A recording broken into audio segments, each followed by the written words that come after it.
Hello friends, welcome to my YouTube channel. मैं हूं दिव्या शर्मा। दोस्तों, आज मैं आपको बताने जा रही हूँ साइटिका दर्द का इलाज, जो कि साइटिका की समस्या की जड़ पर काम करता है। आज इस वीडियो में आपको बताया जाएगा कि आखिर साइटिका दर्द होने का कारण क्या है। इसके अलावा साइटिका की समस्या में जिनको साइटिका की समस्या हो जाती है, उनको कौन सी चीज खानी चाहिए, कौन सी नहीं खानी चाहिए। ये चीज आपने कहीं से सुनी होगी या फिर खुद भी महसूस की होगी कि किसी इंसान को तो साइटिका की समस्या होती है, बैक पेन होता है, कमर दर्द होता है, तो किसी को ये समस्या बिल्कुल नहीं होती। तो इसके पीछे आखिर कोई ना कोई कारण तो जरूर होगा। वो कारण कौन सा है, पहले उसी के बारे में बात करते हैं। फिर जानेंगे कि कौन सी चीजें खानी है, कौन सी नहीं खानी, और इसका ऐसा इलाज जो इन सभी समस्याओं को दूर कर सकता है। तो दोस्तों, जो साइटिका दर्द का कारण है उसे हम दो भागों में डिवाइड करते हैं। 50% कारण कोई और है और 50% कारण कोई और है। दोस्तों, सबसे पहला कारण आपने सुना होगा कि शरीर में वात यानी वायु बढ़ने के कारण साइटिका की समस्या आ जाती है। नर्व जो है वो कंप्रेस हो जाती है, साइटिका की नस दब जाती है, जिसके कारण पूरी टांग में दर्द रहने लगता है। लेकिन इसके पहले का जो 50% कारण है वो है कब्ज। जरा ये सोचिए, जिन दिनों में आपको कमर दर्द, साइटिका दर्द शुरू हुआ था, क्या उन दिनों में आपको कब्ज की समस्या रहती थी, कॉन्स्टिपेशन रहता था, आपका पेट अच्छे से साफ नहीं होता था? तो ये कब्ज की समस्या के कारण ही सबसे पहले बैक पेन यानी कमर दर्द शुरू होता है। और ये धीरे धीरे इसका इलाज नहीं किया जाए कमर दर्द का, तो ये साइटिका के दर्द में बदल जाता है। दोस्तों, ये साइटिका है क्या? हमारी रीढ़ की हड्डी के अंदर वर्टिब्रा बने होते हैं।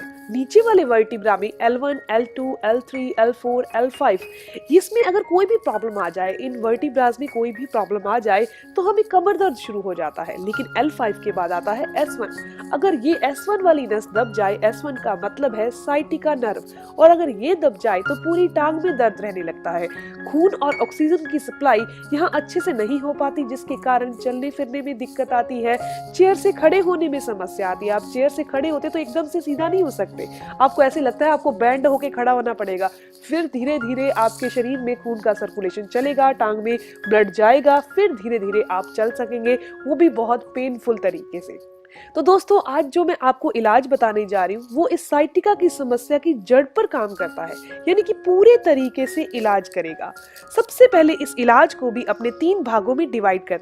आपको ये चीज तो पता चल ही गई कि हमारे शरीर में वात और कब्ज के कारण ये समस्या आती है। दोस्तों, इलाज भी कुछ ऐसा ही होगा कि जो वात की समस्या को दूर कर सके। हमारे शरीर में साइटिका की नर्व दबने के कारण जो स्वेलिंग और सूजन आ चुकी है, ऐंठन आ चुकी है, वो भी दूर हो जाए और ये नस भी खुल जाए। तो दोस्तों, इलाज में सबसे पहले काम आपने क्या करना है, अपनी बैक पर यानी कि कमर पर और पूरी टांग पर मसाज करनी है। अब मसाज के लिए कौन सा तेल लेना है? आपने तिल का तेल लेना है। उसके अंदर आपने आधा चम्मच 100 ग्राम तिल का तेल ले लीजिए, आधा चम्मच इसके अंदर जायफल डाल लीजिए। इस तेल से आपने अपनी कमर पर और पूरी टांग पर मसाज करनी है।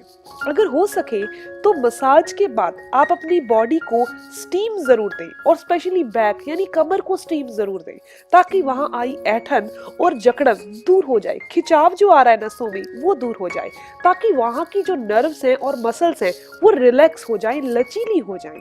अब बात करते हैं दूसरे इलाज के बारे में। दूसरा इलाज ऐसा है जो कि दबी हुई नस को खोलने का ही काम करता है।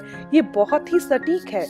ये आयुर्वेद की एक ऐसी औषधि है जो नसों को खोलने का ही काम करती है, दबी हुई नस को सही करने का काम करती है, यानी कि इस साइटिका की समस्या के जड़ पर ही काम करेगी। आपने हार श्रृंगार का नाम सुना होगा। अगर आप हार श्रृंगार का इस्तेमाल कर चुके हैं और आपको फायदे नहीं हुए, तो आपने इसका इस्तेमाल गलत तरीके से किया होगा। तो मैं आज आपको बताने जा रही हूँ इसका इस्तेमाल का सही तरीका क्या है। आपने हार श्रृंगार के 5 से 7 पत्ते लेने हैं और उनकी अच्छी से चटनी बना लेनी है। अगर आप इसे काट रहे हैं या फिर हल्का हल्का सा क्रश कर रहे हैं, तो इसका फायदा सच में आपको नहीं होने वाला। तो दोस्तों, आपने इसकी चटनी बनानी है हार श्रृंगार के पत्तों की, सिर्फ 5 से 7 की, और 1 गिलास पानी में भिगो कर रख देनी है रात को। सुबह इस पानी को आधा गिलास और डालकर उबालना है। जब पानी 1 गिलास रह जाए, तब आपने इसको हल्का सा गुनगुना करना है, यानी हल्का सा ठंडा करके चाय की तरह पीना है। ऐसा करने से साइटिका की दबी हुई नस या फिर शरीर में कहीं भी दबी हुई नस हो, वो ठीक हो जाती है, क्योंकि ये आयुर्वेद की ऐसी दवाई है, ऐसी औषधि है जो कि दबी हुई नसों को खोलने का काम करती है, सूजन को दूर करती है। तो अब बात करते हैं साइटिका के तीसरे इलाज के बारे में। दोस्तों, आपको ये चीज तो पता चल गई कि कॉन्स्टिपेशन यानी कि कब्ज और वात के बढ़ने से शरीर में ये समस्या आ रही है। तो शरीर में से वात को दूर करने के लिए आपको एक इलाज और करना है, वो आपने शाम के टाइम करना है। लेकिन उसके लिए आपने सुबह एक चीज करनी है कि 1 गिलास पानी के अंदर 1 चम्मच मेथी दाना भिगो कर रख दीजिए। इसके साथ आपने लेना है एलोवेरा। दोस्तों, एलोवेरा का अभी कुछ नहीं करना। आप क्या करिए, जब शाम को 4 से 5 बजे के बीच में ये मेथी अच्छे से भीग जाए, इस मेथी डालने वाले पानी को उबाल लीजिए और पानी को छान लीजिए। इसके अंदर आप 3 से 4 चम्मच एलोवेरा का जूस डाल दीजिए और इसे पी लीजिए चाय की तरह। ऐसा करने से शरीर में जितनी भी वात यानी वाई बनी है वो शरीर से बाहर हो जाएगी। दोस्तों, वात की समस्या होने से 80 तरह के रोग हमें हो जाते हैं, चाहे वो जॉइंट पेन हो, अर्थराइटिस हो, नी पेन हो, रूमेटॉइड अर्थराइटिस हो या साइटिका का पेन हो। वात को दूर करने के लिए मेथी दाना खाना बहुत अच्छा है। अगर आप एलोवेरा के साथ इसका इस्तेमाल करते हैं तो इसके फायदे भी आपको ज्यादा मिलेंगे।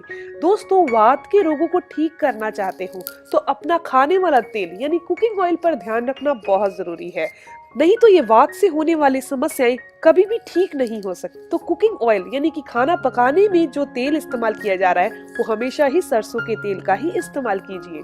दोस्तों, अब मैं आपको बताने जा रही हूँ कि कौन सी चीजें आपने साइटिका के दर्द में नहीं खानी। दोस्तों, आपने रात के टाइम खट्टी चीजें नहीं खानी। इसके अलावा जैसे अब सर्दियां चल रही हैं और बाहर बादल आ जाते हैं, जैसे कि ठंड का मौसम ज्यादा आ जाता है, कभी कभी धूप बिल्कुल नहीं निकलती, बाहर बादल आ चुके हैं, चाहे सर्दी हो या गर्मी, फिर भी आपने खट्टी चीजें नहीं खानी, क्योंकि उस टाइम बाहर बादल है। आप खट्टी चीजें खाएंगे तो शरीर में वात और वाई ज्यादा बनने लगेगी। तो दोस्तों, इस चीज का जरूर ध्यान रखिएगा। इसके अलावा आपने एनिमल प्रोटीन नहीं लेना, रिफाइंड वाली चीजों का इस्तेमाल नहीं करना, जैसे कि रिफाइंड ऑयल का इस्तेमाल नहीं करना, रिफाइंड चीनी का इस्तेमाल नहीं करना, रिफाइंड नमक का इस्तेमाल नहीं करना। ये चीजों का ध्यान रखकर आप इस समस्या को काफी हद तक दूर कर सकते हैं। और अगर इसके साथ आप इन तीनों इलाज को, यानी कि जो मैंने आपको मसाज ऑयल बताया है, हार श्रृंगार के यूज बताया है और एलोवेरा और मेथी का इस्तेमाल बताया है, इन तीनों चीजों का इस्तेमाल करके आप साइटिका के दर्द को जड़ से खत्म कर सकते हैं। अगर आप सोचते हैं कि इसकी एलोपैथिक मेडिसिन ले लेते हैं और हमारा काम हो जाएगा, तो ऐसा संभव नहीं है और बहुत सारे लोगों ने ये मेडिसिन लेकर भी कोई फायदा नहीं लिया। तो दोस्तों, ये वीडियो यहीं तक थी। आपने इस इलाज को 1 से 1.5 महीने के लिए रेगुलर करना है और एक चीज का ध्यान रखिएगा, कभी भी इंडियन टॉयलेट का इस्तेमाल नहीं करना जब तक आपको साइटिका पेन रहता है। हमेशा ही वेस्टर्न टॉयलेट का इस्तेमाल करना है, पानी बैठकर ही पीना है और जल्दी जल्दी नहीं चलना। वॉक जरूर करनी है, पैदल जरूर कर चलना है, लेकिन आपने भागना नहीं है। तो दोस्तों, ये वीडियो यहीं तक थी। अगर आपको ये वीडियो अच्छी लगी तो लाइक जरूर करिएगा और अपने फ्रेंड्स के साथ जरूर शेयर करिएगा। अगर आपके कोई भी सवाल हो तो जरूर पूछिए, आपके हर एक सवाल का जवाब भी जरूर दिया जाएगा।